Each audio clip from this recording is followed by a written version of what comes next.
Certaines modalités d'imagerie médicale utilisent des radiations ionisantes, évidemment la radiographie standard, la médecine nucléaire, mais aussi et surtout le scanner. Ces radiations ionisantes, ces rayons X dans le cadre de la radiographie et du scanner sont évidemment indispensables pour acquérir et obtenir les images, ces images qui vont aider pour le diagnostic, le suivi, la thérapeutique, bref, qui sont indispensables. Et pourtant, ces rayons X, ces radiations ionisantes sont possiblement également à l'origine d'effets délétères au niveau cellulaire avec un risque de carcinogénèse. Est-ce que réaliser un scanner augmente ou provoque le cancer? Que dit la science là-dessus? Que dit notamment les dernières études, et notamment l'étude EPICT qui a été publiée tout récemment en 2023? C'est ce que nous allons essayer de voir ensemble dans cette vidéo. Bonjour à tous, je m'appelle Mickaël Wana, je suis radiologue au CHU à Strasbourg et j'ai le plaisir de vous retrouver dans cette vidéo qui est importante puisque vous vous êtes peut-être déjà posé la question pour vous, pour vos patients, est-ce que la réalisation d'un scanner est à risque évidemment de cancer, de carcinogénèse?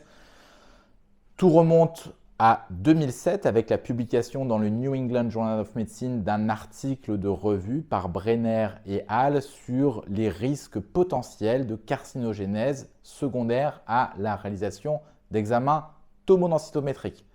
Cet article, c'est un article essentiel, très bon article, qui a été cité dans la littérature scientifique plus de 10 000 fois depuis.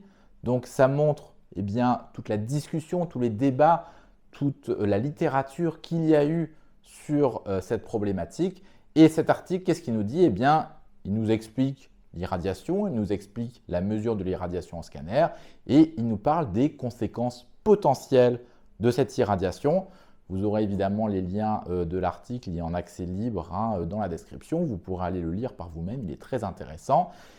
Et cet article suggère à l'appui de données statistiques qui sont assez faibles, suggère un risque augmenté dès la réalisation d'un scanner sur certains organes. Par exemple, scanner cérébral, risque augmenté de cancer du cerveau, scanner des poumons, risque augmenté de cancer du sein, scanner abdominopelvien, risque augmenté de cancer de l'estomac, de la vessie ou du foie, etc. etc., etc. Et l'article conclut sur une note un petit peu alarmiste en disant que jusqu'à 2% des cancers aux États-Unis pourraient être exclusivement le fait de l'utilisation du scanner. Alors évidemment, cet article-là, il a interpellé, c'est sûr. 15 ans plus tard, qu'est-ce qu'il en reste? On a envie de dire pas grand-chose et puis finalement beaucoup. Clairement, il n'y a pas eu d'explosion des cancers radio-induits tel que c'était prédit de manière un petit peu apocalyptique dans l'article. Clairement, ça n'a pas eu lieu. Il y a eu plusieurs études depuis 2007, notamment 2 études en 2012 et en 2013 dans le Lancet, dans le BMJ, qui ont montré une corrélation entre l'utilisation de scanners et la survenue de cancer, cancer du cerveau, cancer de la moelle, chez une population pédiatrique. Ces études étaient des études de cohorte, rétrospectives, sur un grand nombre de patients, mais avec énormément de biais. Il a fallu attendre 10 ans et la publication en 2023 dans le Lancet Oncology de l'étude EPICT pour essayer d'arriver à corriger, du moins en partie, les biais qui étaient reprochés à ces études de 2012 et de 2013. Alors, qu'est-ce que nous dit cette étude EPICT? Est-ce que c'est la catastrophe annoncée? Oui, non, peut-être. On va regarder ça ensemble. L'étude EPICT a été donc publiée en début d'année 2023 dans le Lancet Oncology. C'est un journal scientifique de renommée internationale. C'est un sous-journal du Lancet avec un impact factor à plus de 50. C'est monstrueux.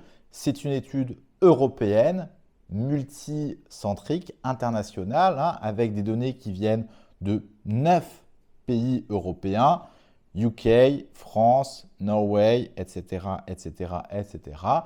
Dans ces 9 pays, qu'ont fait les auteurs, qu'ont fait les chercheurs? Ils ont repris des bases de données nationales et locales. Ils ont inclus tous les enfants, en tout cas les personnes de moins de 22 ans, donc une population pédiatrique et jeunes adultes. Sur cette population-là, ils ont inclus tous les patients qui avaient au minimum un examen scanographique, quel qu'il soit. Scanner de la tête, scanner du cou, scanner abdominopelvien, etc., etc.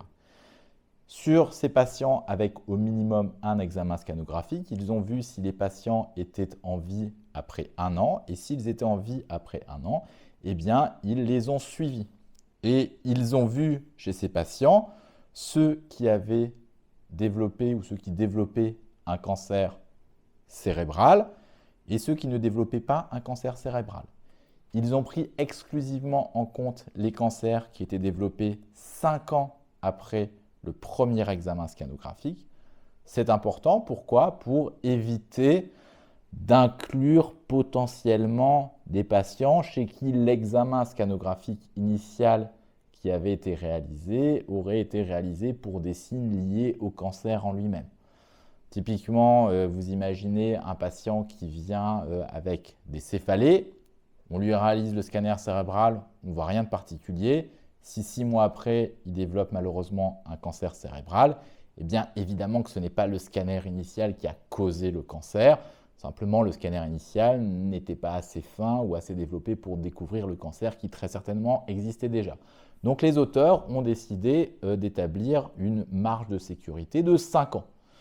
Et donc, au bout de 5 ans, ils suivaient les patients et ils les ont suivis pendant une moyenne de 5 ans après ces 5 années, donc au total environ 10 ans depuis le premier scanner. Et ils ont regardé combien de scanners ces patients avaient en séparant le groupe des patients qui n'avaient pas développé de cancer cérébral du groupe de patients qui avaient développé des cancers cérébraux. Et dans le groupe de patients qui ont développé des cancers cérébraux, eh bien, ils ont mis en application une méthode assez avancée d'analyse de la dosimétrie délivrée, c'est-à-dire qu'ils ont regardé les examens réalisés et ils ont essayé d'estimer de manière précise la dose qui était délivrée au niveau cérébral. Cette dose, évidemment, elle va varier. Si vous faites un scanner cérébral, vous allez avoir une dose qui est importante. Si vous faites un scanner du cou, la dose au cerveau est faible. Si vous faites par exemple un scanner des hanches, la dose au cerveau est proche de 0. Et donc, en fonction de cette dosimétrie, les auteurs dans l'étude ont cherché de voir s'il y avait une relation entre la dose que les patients ont eue et la survenue d'un cancer cérébral. Et qu'est-ce que les auteurs ont mis en évidence? Eh bien, les auteurs ont identifié plus de 650 000 patients qui étaient éligibles pour leur étude, donc qui ont été inclus dans cette étude. Et il y a eu sur le suivi donc, de 10 ans après le premier scanner, 165 cancers cérébraux qui sont venus. Les auteurs montrent qu'il y a une augmentation du risque de survenue des cancers avec l'augmentation de la dose totale qui est délivrée. Alors ça donne ce type de courbe. Vous voyez que la relation, elle n'est pas immense, mais effectivement, elle est présente et elle est statistiquement significative. De là, qu'en tirent les auteurs comme conclusion? Eh bien, ils en tirent comme conclusion qu'effectivement, il y a une relation entre la dose d'irradiation délivrée par les examens d'imagerie tomodensitométrique au cerveau et la survenue à moyen terme, donc plus de 5 ans après la première irradiation, la survenue à moyen terme d'une néoplasie cérébrale et notamment des gliomes. C'est ce qui était surtout étudié. Alors, qu'est-ce qu'on en tire de cette étude EPICity? Tout d'abord, c'est une étude qui est de très bonne qualité. C'est clairement et avant tout des statistiques. Il n'y a pas vraiment de méthodologie autre que de la pure statistique dedans. C'est une étude qui montre une relation dose-effet, c'est-à-dire entre la dosimétrie délivrée et la survenue d'un cancer cérébral. Évidemment, la présence d'une relation, d'une corrélation n'est pas synonyme de causalité. Ce n'est pas parce qu'il y a une corrélation qu'il y a une causalité. Clairement, c'est une suspicion de causalité. Il y a évidemment de multiples autres facteurs qui interviennent dans la carcinogénèse et il n'y a pas que la réalisation des examens tomodensitométriques. Donc là, c'est une piste. L'étude a ses forces, notamment le fait d'avoir mis en place cet intervalle de 5 ans. L'autre force de l'étude, c'est d'avoir poolé un nombre important de patients sur plusieurs États, donc d'être une étude qui est internationale. Les limites de l'étude, les limites, c'est les limites d'une étude rétrospective, faite sur des bases de données qui sont certainement valides, mais qui ne sont pas parfaites. Les limites de l'étude aussi, quand on regarde dedans un petit peu, c'est que la majorité de cette relation qui est mise en évidence est due avant tout aux données venant de UK, donc d'Angleterre, alors que les données d'autres pays, notamment les données des pays nordiques, Norway, Sweden, elles ne retrouvaient pas cette causalité, ce qui est un petit peu étonnant. Puisque a priori, si c'était le cas, il n'y a pas de raison que ce soit le cas dans un pays et pas dans l'autre. Donc, ce n'est pas un article qui est parfait, évidemment, c'est un très bon article. Il suggère le rôle potentiel du scanner chez les enfants. Alors, évidemment, qu'est-ce que ça nous apprend ? À nous radiologues, pas grand-chose, puisqu'on doit de toute façon, et quoi qu'il arrive, pour tous les examens, et en particulier en imagerie pédiatrique, appliquer les deux principes lorsqu'on utilise des rayonnements ionisants, qui sont la justification de l'examen. On ne doit pas faire d'examen pour rien. Tout examen doit avoir un intérêt et doit avoir une justification. Et c'est cette justification qui est largement supérieure au potentiel risque de l'examen. Et d'autre part, une optimisation. Quand on décide de réaliser l'examen, lorsqu'il est justifié, on va l'optimiser de manière à délivrer la dose la plus faible possible. Donc, pour nous radiologues, il n'y a pas de grande nouveauté dans cette étude, mais on peut se demander aussi la question, qu'en est-il chez les adultes ? Alors, pour regarder ce qui se passe chez les adultes, il faut parler de la théorie derrière la potentielle carcinogénèse induite par les rayonnements ionisants. Cette théorie, elle se base avant tout sur l'observation de l'effet de ces radiations ionisantes à des doses élevées, notamment chez les personnes qui ont survécu aux bombes nucléaires, Hiroshima, Nagasaki, chez les personnes qui ont été exposées à de très fortes doses de radiations ionisantes, par exemple lors d'accidents nucléaires, par exemple chez des patients qui travaillent dans le nucléaire, ou par exemple suite à de la radiothérapie. Ces données-là, on le sait, à partir d'une dose qui est une dose importante, au minimum 100 voire 200 millisieverts, les effets des radiations ionisantes sont des effets qui sont déterministes. C'est-à-dire qu'une dose délivrée va avoir un effet qui est défini. Donc à partir d'une certaine dose, on va avoir un effet au niveau cutané. À partir d'une dose plus supérieure, on va avoir un effet au niveau de certains organes. Et à partir d'une certaine dose, ça va être le décès de manière assurée. Ces effets déterministes, ils sont connus. Ce qui n'est pas connu, c'est les effets induits à des doses plus faibles. Et toute l'imagerie médicale, et notamment le scanner, se fait à des doses qui sont très nettement inférieures à ce seuil au-delà duquel surviennent les effets déterministes. On suppose que les effets induits par des doses inférieures à ce seuil sont des effets potentiellement stochastiques, aléatoires, qui ne sont pas linéaires. Pourquoi ? Parce que les mutations induites sur l'ADN par ces rayonnements ionisants, quand elles sont modérées ou limitées, il y a évidemment des mécanismes de protection au niveau cellulaire qui font que ces dégâts cellulaires peuvent être réparés. Et donc, pour modéliser les effets potentiels des rayonnements ionisants aux doses qu'on utilise en imagerie, donc à ces faibles doses, on a deux possibilités. On peut utiliser la relation linéaire sans seuil, qui consiste à extrapoler de manière assez bête eh bien, les doses déterministes qu'on connaît pour les dosimétries importantes et de dire, eh bien voilà, ça va donner ça à ces doses faibles. Ou alors, et c'est le plus logique, on peut se dire que vu qu'il y a des phénomènes de mécanismes de réparation cellulaire, de protection, etc., ce n'est probablement pas une relation linéaire sans seuil qui est utilisable, mais probablement une relation de type linéaire ou non linéaire avec seuil.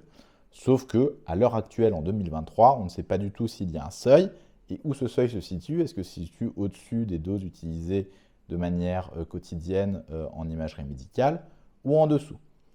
Ce qui fait que quand on a parlé de la publication de Brenner et al. En 2007 avec ses résultats alarmistes sur les cancers radio-induits, elle se basait sur une relation linéaire sans seuil et uniquement sur des analyses statistiques.